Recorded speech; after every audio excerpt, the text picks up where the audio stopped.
வணக்கம். இன்னும் பத்திரிகைகளோடு சந்திப்பதில் மகிழ்ச்சி. என்றும் தாயகத்திலிருந்து வெளியாகி இருக்கும் உதயன் விளம்பர தினக்குரல் மற்றும் ஈழநாடு பத்திரிகைகளோடு உங்களை சந்திக்கப் போகின்றோம்.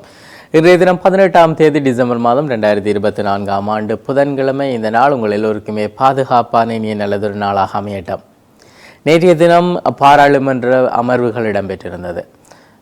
இதற்கு முன்னதாக 10வது பாராளுமன்றத்தினுடைய சபாநாயகராக பதவியேற்றிருக்கக்கூடிய அசோகர் அன்வல சபாநாயகர் பதவியிலிருந்து தன்னை விலக்கி கொண்டிருந்தார். அதனை ஜனாதிபதியும் ஏற்றுக்கொண்டிருந்தார். அதனைத் தொடர்ந்து புதிய சபாநாயகர் முன்மொழியப்பட்டிருந்தார், பிரதமரால் முன்மொழியப்பட்டிருந்தார். அதனைத் தொடர்ந்து எதிர்க்கட்சி ஒரு சபாநாயகரை பிரேரிக்கும் என சொல்லப்பட்டு கொண்டிருந்தாலும் அவை பிரேரிக்கப்படவில்லை. எனவே அந்த சபாநாயகர், பிரதமரால் பிரேரிக்கப்பட்ட சபாநாயகர் அங்கே பதவியேற்றிருந்தார். நேற்றைய தினம் அமர்வுகள் இடம்பெற்றிருந்தது. பல விடயங்கள் பேசப்பட்டிருந்தன. தமிழர் தரப்பை எடுத்துக்கொள்வோமாக இருந்தால், முள்ளிவாய்க்காலிலே இறந்த உறவுகளுக்கு அல்லது இன அழிப்பின் சாட்சியாக முள்ளிவாய்க்காலில் நினைவாலயம் அமைக்கப்பட வேண்டும் என்கின்ற கோரிக்கையை ரவிகரன் வலியுறுத்தி இருந்தார் பாராளுமன்றத்திலே. அந்த விடயங்கள் இன்றைய தினமும் பத்திரிகையில் எதிர்பார்க்க முடியும். அதே நேரத்திலே பல செய்திகள் நேற்றைய பாராளுமன்ற அமர்வுகளில் பேசப்பட்ட விடயங்களை இன்றைய தினம் பார்க்க முடிகிறது. அதே நேரத்திலே கொரோனா காலத்திலே முஸ்லிம்களுடைய உடல்கள், இறந்த உடல்கள் அடக்கம் செய்யப்படாமல் தகனம் செய்யப்பட்ட விடயம் தொடர்பாக நேற்றைய தினம் பேசப்பட்டிருந்தது. அதற்கு எதிராக அந்த நேரத்திலே இருந்திருக்கக்கூடிய பதவிகளில் இருந்திருக்கக்கூடியவர்கள் அதன் எவ்வாறான நோக்கத்தில் அவ்வாறான முடிவுகள் எடுக்கப்பட்டது என்கிற விடயங்கள் ஆராயப்பட்டு அதற்கு எதிராக நடவடிக்கை எடுக்கப்படும் என்கிற விடயங்களும் இன்றைய பத்திரிகைகளிலே சொல்லப்பட்டிருக்கிறது. நேற்றைய தினம் பாராளுமன்ற அமர்வுகளிலே காரசாரமான விவாதமாக அந்த விவாதம் இடம்பெற்றும் இருந்தது. எலிக்காய்ச்சல் தொற்று தங்களுடைய கட்டுப்பாட்டுக்குள் இருப்பதாக அறிவித்த அதே நபர்கள் இப்பொழுது எலிக்காய்ச்சல் தீவிரம் எனவும் ஒரே நாளில் 14 புதிய எலிக்காய்ச்சல் தொற்றாளர்கள் இனங்காணப்படுவதாகவும் இது எவ்வாறு தொற்றுகிறது என்பதை ஆராய்வதற்காக குழு அமைக்கப்படும் என்கின்ற விடயங்களையும் வெளிப்படுத்தி இருக்கிறார்கள். அந்த விடயத்தையும் இன்றைய தினம் நாங்கள் பார்க்க இருக்கிறோம். அதே நேரத்தில் போலி வாக்குறுதிகளை அனுர அரசு வழங்கியதாக எதிர்க்கட்சித் தலைவர் சஜித் பிரேமதாச தெரிவித்திருக்கக்கூடிய விடயங்கள் இன்றைய தினம் நாங்கள் பார்க்க இருக்கின்றோம். அதே போல முன்னாள் ஜனாதிபதிகளுக்கான பாதுகாப்பு தொடர்பான விடயங்கள் பேசப்படுகின்றன. அண்மை காலங்களிலே அவை அதிகளவாக பேசப்பட்டன. நீக்கப்படுகின்ற போலீஸ் உத்தியோகத்தர்களுடைய விடயங்கள் சொல்லப்படுகிறதே தவிர இப்பொழுது இருக்கக்கூடியவர்கள் பற்றி பேசப்படவில்லை. அதே நேரத்திலே முப்படைகள் எதற்காக பாதுகாப்பு வழங்க வேண்டும், அவர்கள் இருக்கக்கூடிய பகுதிகளிலே போலீசாருடைய பாதுகாப்பு போதுமானது என்கின்ற விடயங்கள் சொல்லப்பட்டிருக்கின்றன. எனவே அவை சார்ந்த விடயங்களையும் இன்றைய தினம் நாங்கள் பார்க்க இருக்கிறோம். அதுவே இன்றைய உதயன் பத்திரிகையின் தலைப்பு செய்தியாகவும் தரப்பட்டிருக்கிறது. முன்னாள் ஜனாதிபதிகளுக்கு முப்படை பாதுகாப்பு நீக்கம் அரசாங்கம் அதிரடி அறிவிப்பு என தலைப்பிடப்பட்டிருக்கிறது. முன்னாள் ஜனாதிபதிகளுக்குரிய முப்படை பாதுகாப்பு அடுத்த வாரம் முற்றாக நீக்கப்படும் எனவும் போலீஸ் பாதுகாப்பு மாத்திரமே வழங்கப்படும் எனவும் அமைச்சர் ஆனந்த விஜயபாலன் நேற்று அறிவித்திருப்பதாக அந்த செய்தி நகர்கிறது. அந்த விடயங்களை நாங்கள் விரிவாக பார்க்க முடியும். முன்னாள் ஜனாதிபதிகளுக்குரிய பாதுகாப்பு விடயங்கள் தொடர்பிலே ஆராய்வதற்காக குழு ஒன்று அமைக்கப்பட்டது. அந்த குழுவால் பரிந்துரைகள் முன்வைக்கப்பட்டுள்ளன. அதே போல உரிய பாதுகாப்பு மீளாய்வின் பின்னரே பாதுகாப்பு ஏற்பாடுகள் மறுசீரமைக்க தீர்மானிக்கப்பட்டிருப்பதாக அந்த செய்தியில் சொல்லப்பட்டிருக்கிறது. மஹிந்த ராஜபக்ஷவுக்கு தற்போது கூட 60 போலீசார், 228 முப்படையினர் பாதுகாப்பு உள்ளிட்ட பணிகளிலே ஈடுபட்டு வருகிறார்கள். முன்னாள் ஜனாதிபதிகளுக்குரிய பாதுகாப்பு நீக்க நடவடிக்கை கடந்த 11 மாதங்களில் மாத்திரம் 448 மில்லியன் ரூபாய் இதற்காக செலவிடப்பட்டதாகவும் இது மக்களுடைய பணம். எனவே மக்கள் எமக்கு வழங்கிய ஆணையின் பிரகாரமே நாம் செயல்படுகிறோம். எந்த ஒரு அச்சுறுத்தல்களுக்கும் அடிபணிய போவதில்லை. அந்த வகையிலே அடுத்த வாரத்திலிருந்து முன்னாள் ஜனாதிபதிகளின் பாதுகாப்புக்காக வழங்கப்பட்டுள்ள முப்படையினர் மீளப் பெறப்படுவார்கள். போலீஸ் பாதுகாப்பு மாத்திரமே வழங்கப்படும். 6 மாதங்களுக்கு ஒரு தடவை பாதுகாப்பு மீளாய்வு செய்யப்படும். முன்னாள் ஜனாதிபதிகளின் பாதுகாப்பு மட்டுமல்ல, முழு நாட்டு மக்களின் பாதுகாப்பும் உறுதிப்படுத்தப்படுவதே எமது நோக்கமாகும் எனவும் தெரிவிக்கப்பட்டிருக்கிறது. எனவே இந்த விடயங்கள் மிகவும் அவதானமாக செய்யப்பட வேண்டிய விடயங்களாகவும் இருக்கிறது. இந்த நிலையில் முன்பக்க செய்திகளிலே தங்கத்துக்கு கிராக்கி என்கின்ற தலைப்பிடப்பட்டதாக அந்த செய்தி தரப்பட்டிருக்கிறது. இலங்கையிலே அண்மை காலமாக தங்கத்தின் விலை தொடர்ந்து உயர்ந்த மட்டத்திலேயே காணப்படுவதாக அந்த செய்தியில் சொல்லப்பட்டிருக்கிறது. இதனோடு தொடர்புடையதாக முச்சந்தி முரளி தன்னுடைய கருத்தை பதிவு செய்திருக்கிறார். தங்கத்துக்கு எப்பவும் மவுசுதான் பாருங்கோ என அவர் தெரிவித்திருக்கக்கூடிய விடயமும் பத்திரிகையின் முன்பக்கத்தில் அமைய பெற்றிருக்கிறது. நாடாளுமன்ற இணையத்தை தற்காலிகமாக முடக்குங்கள் என்கின்ற ஒரு தலைப்போடு செய்தி பார்க்கப்படுகிறது. நாடாளுமன்ற உறுப்பினர்களின் பெயர் விவரங்கள் சரியாக உள்ளடக்கப்படும் வரையிலே நாடாளுமன்ற இணையதளத்தை தற்காலிகமாகவேனும் முடக்கி வைக்குமாறு அங்கே கோரப்பட்டதாக அந்த செய்தியிலே தரப்பட்டிருக்கிறது. குறிப்பாக நாடாளுமன்ற உறுப்பினர்களின் கல்வி தகமை தொடர்பிலே கேள்வி எழுப்பும் உரிமை மக்களுக்கு உள்ளது. அந்த உரிமையை நாமும் ஏற்றுக்கொள்கிறோம். ஆனால் சமூக வலைத்தளங்களில் பதிவிடப்படும் போலி தகவல்களுக்கு பதிலளிக்க வேண்டிய கடப்பாடு நமக்கு கிடையாது. தரம் குறைவான மருந்து கொள்வனவர்கள் அதன் மூலமாக மக்களை கொன்றவர்கள் நம்மிடம் கேள்வி எழுப்புவதுதான் நமக்கு பிரச்சனை. நமது கைகளில் குப்பைகளை வைத்துக்கொண்டு அவர்கள் நமது பக்கம் விரல் நீட்டுகின்றனர். தேசிய மக்கள் சக்தி ஆட்சி மீது மக்களுக்கு முழு நம்பிக்கை உள்ளது, அது நமக்கு போதும். அதேவேளை இடம்பெற்றுள்ள தவறுகளை நிர்வகித்து நாடாளுமன்ற உறுப்பினர்களின் தகவல்களை சரியாக உள்ளடக்கும் வரை நாடாளுமன்ற இணையதளத்தை தற்காலிகமாக வேணும் முடக்கி வைக்குமாறு நாடாளுமன்ற செயலாளரிடம் கேட்டுக்கொள்கிறேன் என சேறு பூசும் பிரச்சாரங்கள் மூலம் ஆட்டம் காணக்கூடிய வகையிலே தேசிய மக்கள் சக்தி இல்லை என்கின்ற விடயத்தையும் கூறி வைக்க விரும்புகிறேன் என நீதி அமைச்சர் ஹர்ஷன் ஆணையக்கார கோரிக்கை விடுத்திருப்பதாகவும் அந்த செய்தியிலே சொல்லப்பட்டிருக்கிறது. இவ்வாறு இந்த செய்தி நகர்கின்ற போது அங்கே அந்த இணையதளத்தை முடக்க வேண்டிய அவசியமில்லை. அதற்கு பதிலாக அந்த பக்கத்தை மெயின்டெனன்ஸ், அதாவது அண்டர் மெயின்டெனன்ஸ் என்கின்ற அந்த விதத்திலே போட்டுவிட முடியும். ஆனால் அங்கே இருக்கக்கூடியவர்கள் பல விடயங்களை பேசிக்கொள்வதை பார்க்க முடிகிறது. மாட்டின் உயிரை பறித்த மின் தூண் என தலைப்பிடப்பட்டதான செய்தி. அதாவது யாழ்ப்பாணம் தட்டாதெரு பகுதியிலே இரும்பு மின்கம்பத்தில் மின்னொழுக்கு ஏற்பட்டிருந்த நிலையில் மின்கம்பத்திலே படர்ந்திருந்த கொடியை மேய்வதற்காக சென்ற மாடு உயரழுத்த மின்சாரத்தால் தாக்கப்பட்டு சம்பவ இடத்திலே உயிரிழந்திருக்கிறது. இது மாடு என்பதால் இவ்வாறு பேசப்படுகிறது. இதே யாராவது மனிதர்கள் அதனை தங்களுடைய மாடுகளுக்காக எடுப்பதற்காக முயல்கின்ற போது உயிரிழப்பு ஏற்படுகின்ற பட்சத்தில் அது எவ்வாறான தாக்கங்களை ஏற்படுத்தும் என்கின்ற விடயங்களையும் ஆராய வேண்டியதாக இருக்கிறது. போரிலே உயிரிழந்த உறவுகளுக்கு நினைவாலயம் என்கின்ற தலைப்போடு தரப்பட்டிருக்கக்கூடிய செய்தி. பாராளுமன்ற உறுப்பினர் ரவிகரன் அவர்கள், துரைராசர் ரவிகரன் அவர்கள் இந்த கோரிக்கையை பாராளுமன்றத்திலே நேற்று வைத்திருக்கிறார். புலிகளுக்கு நிதி சேகரிப்பு, சந்தேக நபருக்கு விடுதலை என்கின்ற செய்தி தரப்பட்டிருக்கிறது. பிரிட்டனில் தமிழீழ விடுதலை புலிகள் அமைப்பின் மீளுருவாக்கத்துக்கு நிதி திரட்டிய குற்றச்சாட்டிலே கடந்த 30ஆம் தேதி கைது செய்யப்பட்ட புலம்பெயர் தமிழர் இப்பொழுது விடுவிக்கப்பட்டிருப்பதாக அந்த செய்தியில் சொல்லப்பட்டிருக்கிறது. சாவகச்சேரி நகரசபை கடை தொகுதி விவகாரம் மக்கள் நேற்று போர் உள்ளூராட்சி ஆணையாளரின் தலையீட்டால் போராட்டம் முடிவுக்கு என்கின்ற விடயம் சொல்லப்பட்டிருக்கிறது. அதாவது சாவகச்சேரி நகரசபையால் புதிதாக அமைக்கப்பட்டுள்ள கடை தொகுதிகள் கேள்வி மனு கோரல் மூலம் குத்தகைக்கு விடப்பட்டிருந்த நிலையில் குறித்த கேள்வி மனு பத்திரத்தை இடைநிறுத்த கோரி பிரதேச வர்த்தகர்களாலும் பொதுமக்களாலும் நேற்று போராட்டம் முன்னெடுக்கப்பட்டதாக அந்த செய்தியிலே சொல்லப்பட்டிருக்கிறது. அதே நேரத்திலே அர்ச்சுனா எம்பியின் பதவிக்கு சிக்கல் என்கின்ற செய்தி ஒரு கேள்விக்குறியோடு கூடிய செய்தியாக தரப்பட்டிருக்கிறது. நியதிகள் பின்பற்றப்படவில்லை என மேன்முறையீட்டு நீதிமன்றத்திலே மனு தாக்கல் செய்யப்பட்டிருக்கக்கூடிய விடயங்களும் இடம்பெற்றிருக்கிறது. புதிய சபாநாயகரானார் ஜகத் விக்ரமரத்ன என்கின்ற ஒரு செய்தி சொல்லப்பட்டிருக்கிறது. ஸ்ரீலங்கா நாடாளுமன்றத்தினுடைய புதிய சபாநாயகராக மருத்துவர் கலாநிதி ஜகத் விக்ரமரத்ன வாக்கெடுப்பின்றி ஏகமனதாக தெரிவு செய்யப்பட்டதாக அந்த செய்தி நகர்கிறது. கணக்கறிகளை வழங்காத வேட்பாளர்கள் மீது சட்ட நடவடிக்கை என்கின்ற செய்தி தரப்பட்டிருக்கிறது. அதாவது நாடாளுமன்ற தேர்தல் செலவு அறிக்கைகளை சமர்ப்பிக்காத வேட்பாளர்களுக்கு எதிராக சட்ட நடவடிக்கை மேற்கொள்வதற்கு தேர்தல் ஆணைக்குழு தீர்மானித்திருப்பதாக அந்த செய்தி தரப்பட்டிருக்கிறது. கால்நடைகள் மூலம் எலிக்காய்ச்சல் பரவல் கேள்விக்குறியோடு அந்த செய்தி. ஆராய்வதற்காக குழு ஒன்று கொழும்பிலிருந்து வருகை என்கின்ற விடயம் தரப்பட்டிருக்கிறது. அதே நேரத்திலே தனியார் வகுப்புகளுக்கு வெள்ளி மற்றும் ஞாயிறு தினங்களில் தடை என்கின்ற விடயம் சொல்லப்பட்டிருக்கிறது. ஜாழ் மாவட்டத்திலே 9ஆம் தரத்துக்கு உட்பட்ட தனியார் கல்வி வகுப்புகளை வெள்ளிக்கிழமை பிற்பகல் வேளைகளிலும் ஞாயிற்றுக்கிழமை முழு நேரமும் நிறுத்துவதற்கு தீர்மானிக்கப்பட்டிருப்பதாக அந்த செய்தி தரப்பட்டிருக்கிறது. இதே நேரத்தில் முன்பக்க செய்திகளை கடந்து உட்பக்க செய்திகளிலே மின் கட்டணத்தை 11% குறைக்கலாம் என்கின்ற ஒரு விடயம் சொல்லப்பட்டிருக்கிறது. இந்த வருடத்திலே 829 திட்டங்கள் யாழில் நிறைவென்கின்ற விடயம் தரப்பட்டிருக்கிறது. யாழ் மாவட்டத்திலே இந்த வருடம் இதுவரையான காலப்பகுதிகளிலே பன்முகப்படுத்தப்பட்ட வரவு செலவு திட்டத்தின் கீழ் 826 திட்டங்கள் நிறைவு செய்யப்பட்டிருப்பதாக யாழ் மாவட்ட செயலகம் தெரிவித்திருப்பதாகவும் அந்த செய்தி நகர்கிறது. அதே நேரத்திலே போலீஸ் நிலையம் காரைநகருக்கு வேண்டும் என்கின்ற ஒரு கோரிக்கை முன்வைக்கப்பட்டிருக்கிறது. வெளிநாட்டில் உள்ள இலங்கை பிரஜைகளுக்கு ஆன்லைனிலே பிறப்பு சான்றிதழ் வழங்கப்படக்கூடிய ஒரு விடயமும் இப்பொழுது நடைமுறைக்கு கொண்டு வரப்பட இருப்பதான விடயம் அந்த செய்தியிலே குறிப்பிடப்பட்டிருக்கிறது. தொடர்ந்து விளம்பரி பத்திரிகையை பார்க்கலாம். தலைப்பு செய்தியாக தரப்பட்டிருப்பது போலி வாக்குறுதிகளை வழங்கிய அனுர அரசு ஒரு வருடத்துக்குள் ஆட்சியை இழக்கும் எதிர்க்கட்சித் தலைவர் சஜித் தெரிவித்திருக்கிறார்.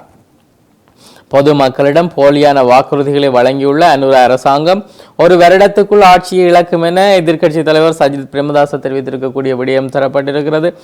அதே நேரத்திலே முன்பக்க செய்திகளில் புதிய சபாநாயகராக ஜெகத் விக்ரமரத்ன தெரிவு என்கின்ற விடயம் அவருடைய புகைப்படத்தோடு தரப்பட்டிருக்கிறது. 10வது பாராளுமன்றத்தின் புதிய சபாநாயகராக புலனறுவை மாவட்டத்தின் எம்பி ஜெகத் விக்ரமரத்ன தெரிவு செய்யப்பட்டுள்ளார் என அந்த செய்தி நகர்கிறது. அதிகாரிகளின் அசமந்தத்தால் தட்டாதெருவிலே மின்னொழுக்கு தன் உயிரை கொடுத்து பல்லுயிரை காத்தது பசு என குறிப்பிடப்பட்டதாக அந்த செய்தி நகர்கிறது. அதே நேரத்திலே எலி காய்ச்சல் யாழிலே 99 பேர் பாதிக்கப்பட்டிருக்கக்கூடிய விடயம் பதிவாகி இருக்கிறது. 26 லட்சம் ரூபாய் பண மோசடி யாழ் வர்த்தகர் கைதாகி இருக்கிறார். யாழிலே 26 லட்சம் ரூபாய் பணத்தினை மோசடி செய்த வர்த்தகர் ஒருவர் போலீசாரால் கைது செய்யப்பட்டிருக்கிறார். யாழ் சிரேஷ்ட போலீஸ் அத்தியட்சரின் கீழ் இயங்குகின்ற போலீஸ் புலனாய்வு பிரிவினருக்கு கிடைத்த இரகசிய தகவலின் அடிப்படையிலேயே அவர் கைது செய்யப்பட்டதாக அந்த செய்தியில் குறிப்பிடப்பட்டிருக்கிறது. மோட்டார் சைக்கிள் மோதியதிலே குடும்பஸ்தன் மரணம், தண்ணீரூற்று பகுதியிலே சம்பவம் என்கிற விடயம், விபத்து தொடர்பான உயிரிழப்பு ஒரு நாளுக்கு ஒரு செய்தியேனும் நாங்கள் பார்க்க வேண்டியதாக இருக்கிறது. நமது ஆட்சியிலே திருட்டு இல்லாததால் கல்வி தகுதியை தேடுகின்றனர். சபையில் பிரதமர் ஹரிணி தெரிவித்திருக்கக்கூடிய விடயம் தரப்பட்டிருக்கிறது. யாழில் காற்றின் தரம் தொடர்பாக ஆராய சுற்றாடல் அதிகார சபைக்கு நீதிமன்றம் உத்தரவிட்டிருக்கக்கூடிய விடயங்கள் தரப்பட்டிருக்கின்றன. அனுரவுக்கு ரணில் பாராட்டு என்கின்ற விடயம் சொல்லப்பட்டிருக்கிறது. அதே நேரத்திலே நீண்டகால நட்புறவு வலுப்பெற வேண்டும், இந்திய இலங்கை ஜனாதிபதிகள் கலந்துரையாடல் என்கின்ற செய்திகளும் இன்றைய விளம்பரி பத்திரிகையின் முன்பக்கத்தில் பதிவான செய்திகளாக இருக்கிறது. தொடர்ந்து நாங்கள் செய்திகளை பார்க்கலாம். இன்றைய தினம் விளம்பரி பத்திரிகையின் உட்பக்கத்தில் இருக்கின்ற செய்திகளிலே இந்தியாவின் விருப்பத்துக்கு அமைய செயற்படுவது முறையற்றது, கதரும் சரத் வீரசேகர என்கின்ற செய்தி தரப்பட்டிருக்கிறது. முன்னதாக முன்பக்கங்களில் வரக்கூடிய அவருடைய செய்திகளை இப்பொழுது உட்பக்கங்களில் தர ஆரம்பிக்கப்பட்டிருக்கிறது. இந்த செய்திகளில் எந்த விதமான அர்த்தங்களும் இல்லை என உணர்கின்ற போது இந்த செய்தி பத்திரிகைகளிலே இன்னும் பின்பக்கங்களாக செல்லும். காரணம், இவர்களுடைய கருத்துக்கள் ஏதோ ஒரு விடயத்தை உள்மனதில் வைத்துக் கொண்டு எழும் கருத்துக்களாகவே அனைவராலும் பார்க்கப்படுகிறது.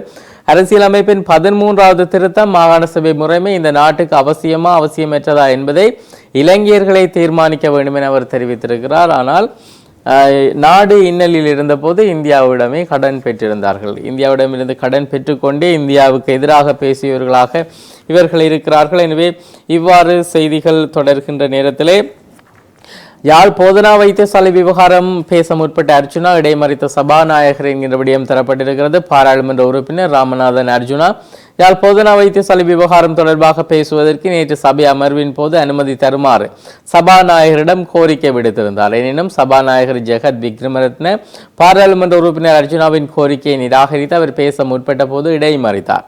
இங்கு உரையாற்றிய அர்ஜுனா, உறுப்புரிமை பிரிவு 19 கீழ் யாழ் போதனா வைத்தியசாலை விவகாரம் பொது முக்கியத்துவம் வாய்ந்த அவசர விடயமாகும். 2 தினங்களுக்கு முன்பு முன்னாள் சுகாதார அமைச்சருடன் இந்த விடயம் தொடர்பாக கலந்துரையாடி இருந்தேன்.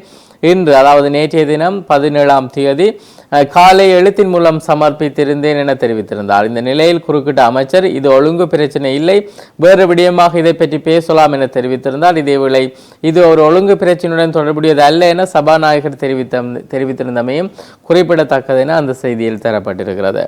10 தொடக்கம் 20% வரை மின் கட்டணத்தை குறைக்க வாய்ப்பிருப்பதாக பொது பயன்பாட்டு ஆணைக்குழு தெரிவித்திருக்கக்கூடிய விடயங்கள் தரப்பட்டிருக்கின்றன.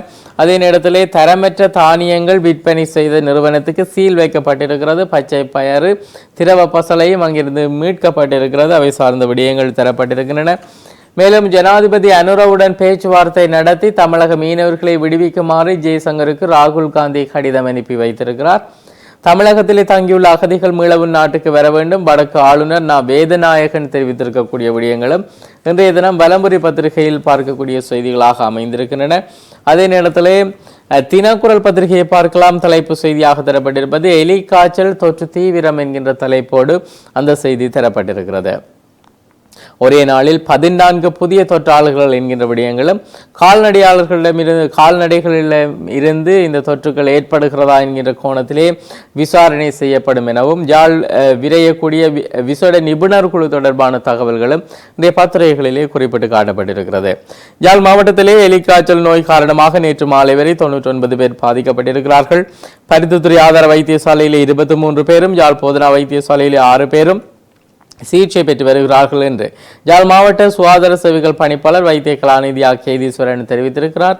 இதே நேரத்தில் நேற்று செவ்வாய்க்கிழமை அவரது அலுவலகத்தில் நடைபெற்ற ஊடகவியலாளர் சந்திப்பிலே கருத்து தெரிவிக்கும் போது அவர் இந்த விடயங்களை பதிவு செய்திருக்கிறார். காற்றின் தரத்தை ஆராய நீதிமன்றம் உத்தரவிடப்பட்டிருக்கிறது. இது யாழ்ப்பாணத்தில் இந்த தரத்தை ஆராயுமாறு சொல்லப்பட்டிருக்கிறது. ஈழாகதிகளை மீள நாட்டுக்கு அழைத்து வர உதவுங்கள், UNHCR அமைப்பிடம் ஆளுநர் கோரிக்கை என்கின்ற செய்திகள் தரப்பட்டிருக்கின்றன. அர்ச்சுனாவின் எம்பி பதவியை ரத்து செய்ய கோரி மனு விசாரணைக்கு திகதியிட்ட மேல் நீதிமன்றம் என்கின்ற விடயம் சொல்லப்பட்டிருக்கிறது. தமிழின அழிப்பின் சாட்சியாக முள்ளிவாய்க்கால் நினைவாலயம் அமைக்க வலியுறுத்தி பாராளுமன்றத்திலே ஒலித்த குரல் என்கின்ற தலைப்போடு திரு ரவிகரன் அவர்களுடைய செய்தி அந்த செய்தி அமைய பெற்றிருக்கிறது. பயங்கரவாத தடை சட்டத்தின் கைதான பிரித்தானிய பிரஜை விடுதலையாகி இருக்கிறார். தனது தாயாரின் இறுதிச் சடங்கிலே கலந்து கொள்வதற்காக இலங்கை வந்தபோது கட்டுநாயக்க விமான நிலையத்திலே குற்றப்புலனாய்வு பிரிவினரால் அவர் கைது செய்யப்பட்டிருந்தமை குறிப்பிடத்தக்கது. மின்சாரம் தாக்கி பசுமாடு மரணம் அடைந்திருக்கக்கூடிய துயர செய்தியும் இன்றைய தினம் நாங்கள் பார்த்திருந்தோம். அங்கே மின்சார சபையினரின் கவன குறைபாட்டாலே இந்த தவறு நிகழ்ந்ததாக சுட்டிக்காட்டப்பட்டிருக்கிறது. சாவச்சேரியிலே கடைகள் குத்தகைக்கு விடும் விவகாரம், நகர சபையை முடக்கி மக்கள் போராடியதால் கேள்வி படிவங்களை திறக்க தடை விதிக்கப்பட்டிருக்கிறது. புதிய சபாநாயகராக ஜெகத் விக்ரமரட்ன என்கின்ற செய்தி இன்றைய தினம் தினக்குரல் பத்திரிகையின் முன்பக்கத்தில் பதிவாகி இருக்கிறது. ஜனாதிபதி நிதியத்திலிருந்து பணம் பெற்றவர்களின் பெயர் வெளியிடப்பட்டிருக்கிறது. அது சார்ந்த முழுமையான தகவல்கள் தரப்பட்டிருக்கின்றன. முன்னாள் சுகாதார அமைச்சர் ஹேலே ரம்புக்கள 11 மில்லியன் ரூபாவை பெற்றிருக்கிறார். ராஜித சேனாரட்ன 10 மில்லியன் ரூபாய் ராஜித சேனாரட்னவுக்கு வழங்கப்பட்டிருக்கிறது. முன்னாள் அமைச்சர் அலெக்ஸ் 2.2 மில்லியன் ரூபாய் மற்றும் முன்னாள் பாராளுமன்ற உறுப்பினரான அவரது மகன் ரஞ்சித் 4.6 மில்லியன் ரூபாய், முன்னாள் பிரதமர் DM ஜெயரத்னவுக்கு 30 மில்லியன் ரூபாய், முன்னாள் பாராளுமன்ற உறுப்பினர் ராஜித் சொய்சா அவருக்கு 18 மில்லியன் ரூபாய் என அதிகளவான பணங்கள் ஜனாதிபதி செயலகத்திலிருந்து வழங்கப்பட்டிருக்கிறது. அவை சார்ந்த விடயங்கள் விரிவாக தரப்பட்டிருக்கின்றன.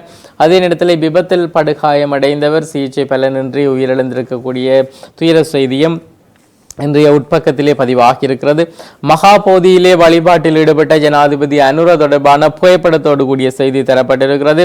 இந்தியாவுக்கு அதிகாரப்பூர்வமாக பயணம் மேற்கொண்டுள்ள ஜனாதிபதி அனுரகுமார திசாநாயக்க நேற்று செவ்வாய்க்கிழமை பீகாரில் இருக்கக்கூடிய கயா மாவட்டத்தில் உள்ள மகாபோதி என்று அழைக்கப்படுகின்ற புத்தகையாவில் வழிபாட்டில் ஈடுபட்டதாக அந்த செய்தியில் சொல்லப்பட்டிருக்கிறது. புகைப்படத்தோடு கூடிய செய்தியாக அந்த செய்தி தரப்பட்டிருக்கிறது. இதே நேரத்திலே பல விடயங்கள் இன்றைய பத்திரிகைகளிலே பார்க்கக்கூடியதாக அமைந்திருக்கின்றன. வெளிநாட்டு செய்திகளும் அதிகளவாக இடம் பிடித்திருக்கின்றன. அரிசி தட்டுப்பாட்டு பிரச்சனை தொடர்பாக இந்த வாரத்துக்குள்ளே முடிவெடுக்கப்படும் என்கின்ற விடயங்கள் சொல்லப்பட்டிருக்கிறது. வவுனியாவிலே கடத்தப்பட்ட 2 முச்சக்கர வண்டிகள் மீட்கப்பட்டிருக்கிறது. அது குறித்து ஒருவர் கைதாகி இருக்கிறார்.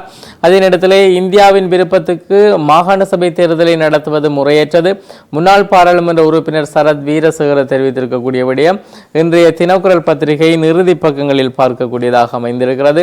தென்மராட்சி பிரதேச வெள்ள பிரச்சனை தீர்க்கப்பட வேண்டும், நகர சபையின் முன்னாள் உறுப்பினர் தர்ஷ தெரிவித்திருக்கக்கூடிய விடயங்கள் தரப்பட்டிருக்கின்றன. தூய்மையான இலங்கை திட்டத்தின் மூலம் மக்களின் பாதுகாப்பு உறுதி செய்யப்படும், பதில் பாதுகாப்பு அமைச்சர் அருண ஜெயசேகர தெரிவித்திருக்கக்கூடிய விடயங்களும் இன்றைய தினம் இடம் பிடித்திருக்கிறது. 1996 உலக கிண்ணம் வென்ற இலங்கை வீரர்களுடன் இணைந்து மாடி குடியிருப்பு என்கின்ற ஒரு தலைப்போடு 1996ஆம் ஆண்டு கிரிக்கெட் உலக கிண்ணத்தை வென்ற இலங்கை அணியினரின் வீரர்களுடன் இணைந்து இந்திய முதலீட்டிலே அமைக்கப்பட உள்ள 42 மாடி கட்டடங்களை கொண்ட குடியிருப்பு அடிக்கல் நாட்டப்பட்டதாக அந்த செய்தி தரப்பட்டிருக்கிறது. இப்பொழுது 2024 கொரோனா தொற்று காலத்திலே முஸ்லிம்களின் உடல்களை தகனம் செய்தோருக்கு எதிராக நடவடிக்கை சபையிலே நேற்று அரசு உறுதி அளித்திருக்கிறது. கோவிட் தொற்றால் உயிரிழந்த முஸ்லிம்களின் உடல்களை தகனம் செய்யும் தீர்மானத்தை மேற்கொண்ட நபர்களுக்கு எதிராக நடவடிக்கை எடுக்கப்படும் என அரசாங்கம் உறுதியளித்திருக்கிறது. பாராளுமன்றத்திலே வாய்மூல விடைக்கான கேள்வி நேரத்தின் போது முஸ்லிம் காங்கிரஸ் தலைவர் ரவுப் ஹக்கீம் இந்த விடயம் தொடர்பிலே கேள்வி எழுப்பியதாக அந்த செய்தியில் குறிப்பிடப்பட்டிருக்கிறது. கொரோனா காலத்தில் முஸ்லிம்களுக்கு இழைக்கப்பட்ட அநீதி தொடர்பிலே அரசாங்கத்தின் நடவடிக்கை என்ன என அவர் வினவினார். இதற்கு பதிலளித்த பிரதமர் ஹரிணி அமரசூரிய கடந்த அரசாங்கத்தினால் மேற்கொள்ளப்பட்ட கொடூரமான தீர்மானம் அது என சுட்டிக்காட்டினார். தற்போதைய அரசாங்கத்திலே அவ்வாறான செயற்பாடுகளுக்கு எந்த விதத்திலும் இடமளிக்கப்பட மாட்டாது எனவும் அவர் தெரிவித்திருக்கிறார். புதிய சபாநாயகர் தொடர்பான செய்தி ஈழநாடு பத்திரிகையிலும் தரப்பட்டிருக்கிறது. எலிக்காய்ச்சல் தொற்றால் இதுவரை யாழ் மாவட்டத்திலே 99 பேர் பாதிக்கப்பட்டிருக்கக்கூடிய விடயம். எம்பி பதவியில் இருந்த அர்ச்சுனாவை நீக்குமாறு கோரி நீதிமன்றத்தில் மனு என்கின்ற விடயம். இரட்டை நிலைப்பாடிலே தேசிய மக்கள் சக்தி அனுரவின் இந்திய பயணம் குறித்து பொதுஜன பெரமுன கடும் விமர்சனம் என்கின்ற விடயம் சொல்லப்பட்டிருக்கிறது. மக்களால் நிராகரிக்கப்பட்டிருக்கிறார்கள். 3/2 பெரும்பான்மை பெற்றவர்கள் இன்று ஒரு சில ஆசனங்களோடு பாராளுமன்றத்தில் அமர வேண்டியவர்களாக இருக்கிறார்கள். இவர்களுடைய இந்த நிலைப்பாடு மக்கள் இவர்களை நிராகரிப்பதற்குரிய காரணங்கள் என அவர்கள் புரிந்து கொள்ளவில்லை. புதிய எம்பிக்கள் பதவி பிரமாணம் என்கின்ற செய்தி தரப்பட்டிருக்கிறது. தமிழகத்தில் உள்ள இலங்கை அகதிகள் மீண்டும் நாட்டுக்கு திரும்ப வேண்டும் என்கின்ற வடக்கு மாகாண ஆளுநருடைய கோரிக்கையும் இன்றைய பத்திரிகைகளிலே பார்க்க முடிகிறது. பயங்கரவாத தடை சட்டத்தில் கைதான பிரித்தானிய தமிழர் நீதிமன்றத்தால் விடுதலை செய்யப்பட்டிருக்கிறார். இதே நேரத்திலே உலகம் முழுவதும் உற்று பார்த்திருக்கக்கூடிய ஒரு இடம் முள்ளிவாய்க்கால். அந்த முள்ளிவாய்க்கால் பேரவல சாட்சியாக நினைவிடம் அமைக்கப்பட வேண்டும் என சபையிலே ரவிகரன் எம்பி கோரிக்கை வைத்திருக்கிறார். அந்த விடயங்கள் அதே நேரத்திலே அனுரவுக்கு ரணில் பாராட்டு என்கின்ற தலைப்போடு கூடிய செய்திகளும் இன்றைய பத்திரிகைகளில் இடம்பெற்றிருக்கின்றன. எனவே இவை இன்றைய பத்திரிகையில் இடம்பெற்றிருக்கக்கூடிய முக்கியமான செய்திகள். நாளாந்தம் உதயன் விளம்பரி தினக்குரல் மற்றும் ஈழநாடு பத்திரிகைகளோடு உங்களை சந்தித்து வருகின்றோம் என்று முக்கிய செய்திகளை தந்து விடைபெறுகின்றோம். விடைபெறும் நான் ஹொஸ்டனுடைய கலையத்திலே சிவம் அவர்கள் இணைந்திருக்கிறார். மீண்டும் பத்திரிகைகளோடு உங்களை சந்திக்கிறோம். நன்றி.